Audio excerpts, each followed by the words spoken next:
আসসালামু আলাইকুম। তো এই ভিডিওতে আমরা একটি টেক্সট ফাইলকে ওপেন করে কিভাবে রিড করতে হয়, রিড করার সময় কার্সরের পজিশন নিয়ে যে সমস্যাটা হয় সেটা দেখব।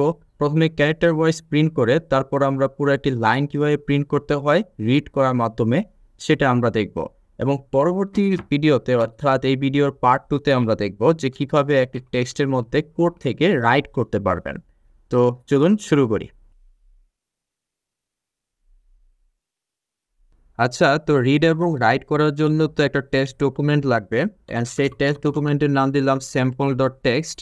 অ্যান্ড এখন আমি স্যাম্পল ডট টেক্সটের ভেতরে কিছু টেক্সট ইনপুট দিব।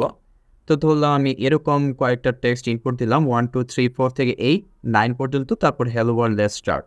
তো এটাকে আমি প্রথমে সেভ করলাম। তারপর আপনি আপনার পছন্দের আইডিতে যাবেন, আমি ভিজুয়াল স্টুডিওতে গেলাম। অ্যান্ড এইখানে গিয়ে আপনার লোকেশনটা দিতে হবে। কিসের লোকেশন? ওই তো যেই টেক্সটটা যেই লোকেশনে আছে সেই লোকেশনটা আপনাকে দিতে হবে। তো এটা আমি লোকেশনটা কপি করলাম, তারপর পেস্ট করলাম এখানে। তারপর এখানে স্ল্যাশ দিয়ে আপনাকে দিতে হবে আপনার যে টেক্সট আছে তার নাম। তো আমি টেক্সটের নাম দিয়েছি স্যাম্পল ডট টেক্সট, তো এখানে লিখলাম স্যাম্পল ডট টেক্সট। এখানে কিন্তু একটা ভুল আছে, সেটা আমি একটু পরেই বলবো। তখন এই লোকেশনের ভেতরে যে টেক্সটটা আছে তাকে ওপেন করতে হবে। তো ওপেন ফাংশনের ভেতরে আমি এই লোকেশনটা দিয়ে দিলাম। তারপরে একে ওপেন করে আমরা যে রিড মোডে রাখবো তার জন্য এখানে লিখতে হবে আর। আপনি চাইলে রিড অ্যান্ড রাইট একসাথেও করতে পারেন, তার জন্য আর প্লাস দিতে হবে, ওটা আমরা একটু পরে দেখবো। আপাতত জাস্ট রিড মোডে রাখবো। অ্যান্ড রিড করার পরে ওপেন করার পরে তো এটাকে কোনো এক জায়গায় রাখতে হবে, তাই না? তো আমি নাম দিলাম ফাইল, অ্যান্ড এই ফাইলের ভেতরে আমি এই ওপেন করার পর ওই টেক্সট ডকুমেন্টটাকে রাখবো। অ্যান্ড আপনি চাইলে এখানে র্যান্ডম যে কোনো একটা নাম দিতে পারেন, আমি সুন্দর একটা নাম দিলাম ফাইল। এখন আপনি ধরলাম এই ফাইলটাকে প্রিন্ট করতে চান, দেখবেন এখানে একটা এরর দেখাবে। এররটা হচ্ছে, দেখবেন এখানে একটা এরর দেখিয়েছে। এররটা আমি বলি যে আপনি কিন্তু এখানে সিঙ্গেল স্ল্যাশ দিয়েছেন, আপনার দিতে হবে এখানে ডাবল স্ল্যাশ।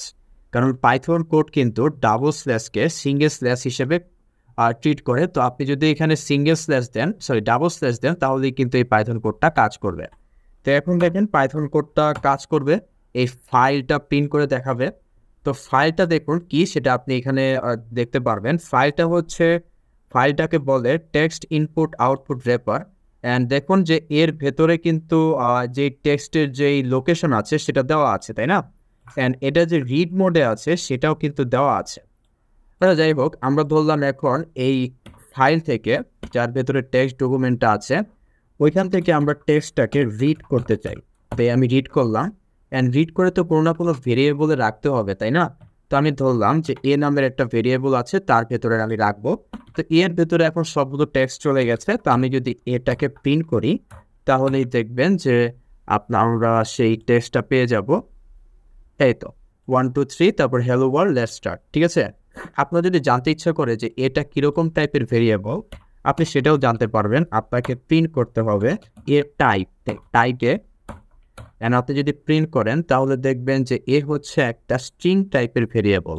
তো স্ট্রিং জিনিসটা কি সেটা যদি আপনাকে একটু বলি, যেখানে 1 হচ্ছে একটা ক্যারেক্টার, এইচ একটা ক্যারেক্টার, ডাব্লিউ একটা ক্যারেক্টার, অ্যান্ড সবগুলো ক্যারেক্টার নিয়ে তৈরি হয়েছে একটা স্ট্রিং।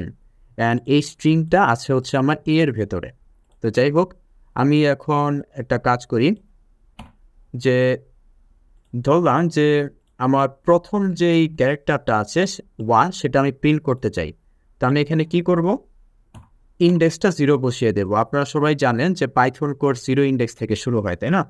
তো আমি যদি এখন এটাকে প্রিন্ট করি তাহলে দেখবেন যে এখানে দেখাবে 1। ধরলাম যে আমি শুধু 1 না, আমি একদম প্রথম 20টা ক্যারেক্টার প্রিন্ট করতে চাই। তাহলে 0 থেকে 20 ইন্ডেক্স পর্যন্ত প্রিন্ট করলে দেখুন এই যে এই পর্যন্ত এসছে। এখন আপনার ইচ্ছা হতেই পারে যে আপনি 0 থেকে 20 পর্যন্ত সবগুলো প্রিন্ট করবেন না। ধরলাম 3 ঘর পরে পরে, এটাকে বলে ইনক্রিমেন্ট। 3 ইনক্রিমেন্ট পর পর আপনি প্রিন্ট করবেন। তাহলে দেখুন যে 3 ঘর পর পর 0 থেকে 20 পর্যন্ত যে ক্যারেক্টারগুলো আছে সেটা প্রিন্ট হয়ে গেছে। এখন আপনার ইচ্ছা করলো যে আপনি লাস্টের যেই ক্যারেক্টারটা আছে সেটা প্রিন্ট করতে চান, অর্থাৎ টি। তাহলে আপনি ইন্ডেক্স কত বসাবেন? এখানে -1 বসিয়ে দিবেন। তাহলে একদম শেষ যেই ইন্ডেক্সটা আছে, শেষ যেই ক্যারেক্টারটা আছে সেটা প্রিন্ট হয়ে যাবে। এখন আপনার জানতে ইচ্ছা করতেই পারে যে এই এর ভেতরে, টেক্সটের ভেতরে কয়টা ক্যারেক্টার আছে। তাহলে আপনাকে প্রিন্ট করতে হবে, কি প্রিন্ট করতে হবে? লেন্থ। এর যে লেন্থ আছে সেটা প্রিন্ট করতে হবে। তো সেটা যদি আপনি প্রিন্ট করেন তাহলে দেখবেন আসবে হচ্ছে 32, এখানে 32টা ক্যারেক্টার আছে। আচ্ছা, তো আপনাকে এখন একটা ভালো প্র্যাকটিসের কথা বলি, সেটা হচ্ছে যে আপনি ধরেন যে এই ফাইল নিয়ে কাজ করা হয়ে গেছে, এখন তো এই ফাইলটাকে ক্লোজ করা উচিত, তাই না? তো কীভাবে ক্লোজ করবেন, এই ফাইলটাকে আপনি ক্লোজ করে দিন এইভাবে, তাহলে কিন্তু ফাইলটা ক্লোজ হয়ে গেল। অ্যান্ড ফাইলটা যে ক্লোজ হয়ে গেল তার প্রমাণ কি? আপনি এই যে ফাইলটাকে আবার রিড করার চেষ্টা করেন, দেখবেন যে আপনি রিড করতে পারবেন না। যদি রিড করার চেষ্টা করেন তাহলে দেখবেন একটা এরর দিবে, এই তো value error, input output operation on closed file. ফাইলটা ক্লোজ হয়ে গেছে অলরেডি, তো আবার কীভাবে রিড করবেন, তাই না? সো এটাকে আমি কেটে দিই।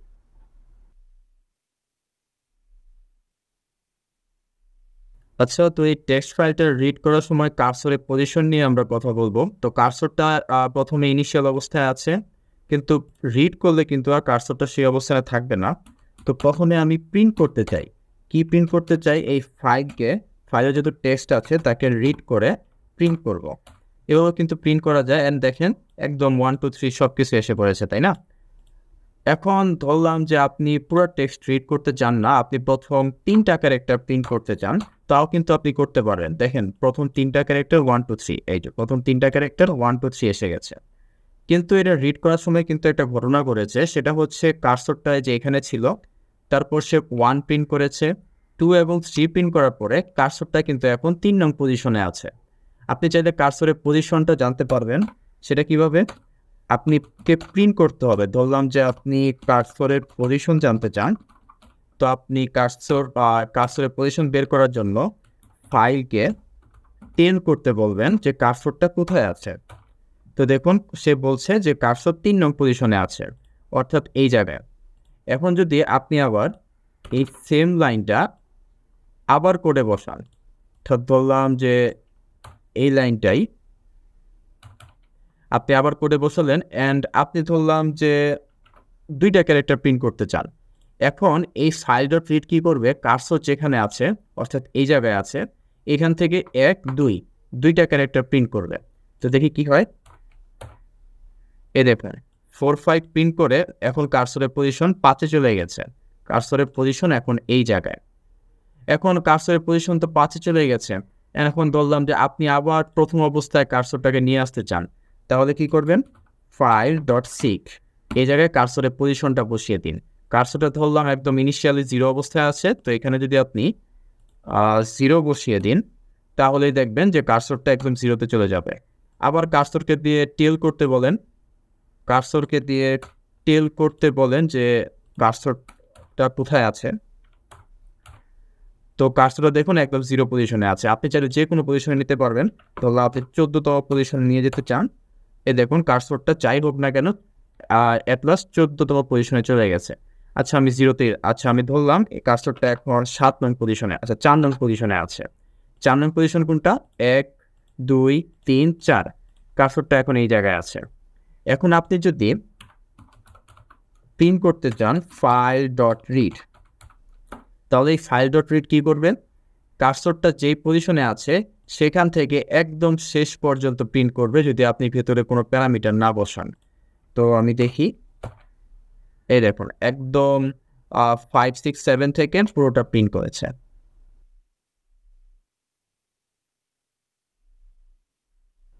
আচ্ছা, তো আমরা একটা একটা ক্যারেক্টার প্রিন্ট না করে এখন পুরো একটা লাইনকে প্রিন্ট করব। তো পুরো একটা লাইনকে কীভাবে প্রিন্ট করব? এই পুরো একটা লাইনকে প্রিন্ট করার পর দেখবেন যে কার্সরটা এখন এই পজিশনে চলে আসবে, অর্থাৎ এইচের সামনে চলে আসবে। তো সেটি আমরা এখন দেখব। তো ধরো আমরা প্রিন্ট করতে চাই, কি প্রিন্ট করতে চাই? ফাইল থেকে রিড লাইন ইউজ করে আমরা লাইনটা ইউজ করতে চাই।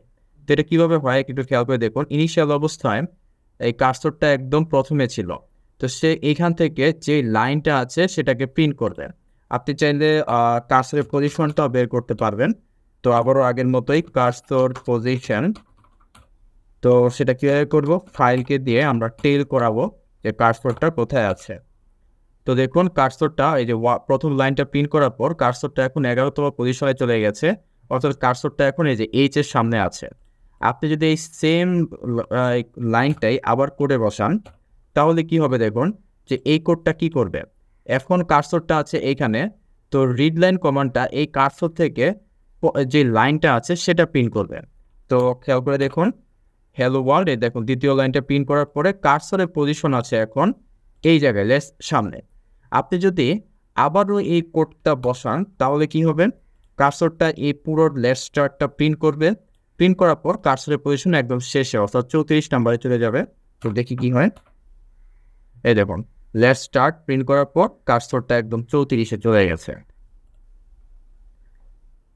আচ্ছা, তো এখন আমি ধরলাম যে আপনি কার্সরটাকে এই পজিশনে নিয়ে আসতে চান, অর্থাৎ 1, 2, 3 নং পজিশনে নিয়ে আসতে চান।